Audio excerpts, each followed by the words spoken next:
So I'm Andrew Lewis, this is my garage. We are going to basically rebuild a FD car that I smashed up in Atlanta a couple weeks or a week or so ago.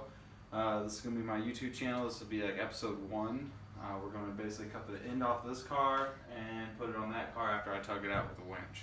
So this will be kind of a how-to video of how to do it yourself, you know, frame rack, frame straightener, whatever you want to call it. I mean, this is kind of, yeah, sure, I could take it to a frame rack and have it done, but that's several $100s and time I don't feel like fooling with. So here's the rack.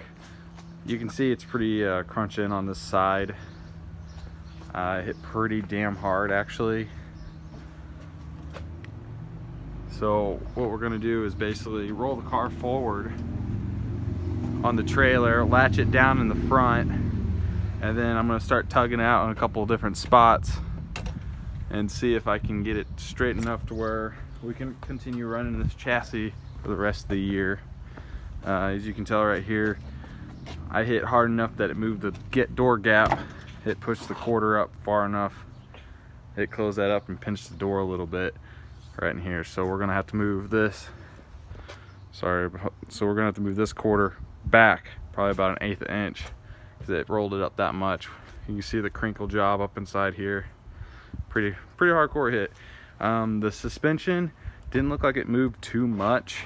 Hopefully we're okay there. If anything, I can probably align it out just enough to be straight enough to drive. So we'll see what happens after I start cutting it apart.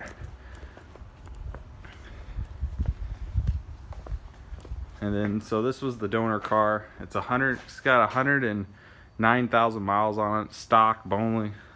Never touched, never molested yet. And the kid that had it, Austin, he was just driving down the road one day and somebody slammed into him at an intersection or something.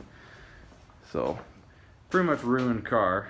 Kind of sad because it's a slick top, like perfect interior car. Of course, it's a little dirty right now, but you know. But what I wanted was the clean rear quarter and trunk lid and sill plate and everything. So that's what I need to build, make my stuff straight again. So what we're gonna do is set the camera down, and I'll just kind of take a time-lapse type video through the rest of the day as I'm building it. Hopefully it looks good. Hopefully, I'm using my iPhone right now. Later on, we're gonna hook up a GoPro up in the corner of the garage and do like a full time-lapse type thing, but I'm not gonna deal with that till later on today. So hopefully the iPhone works for temporary.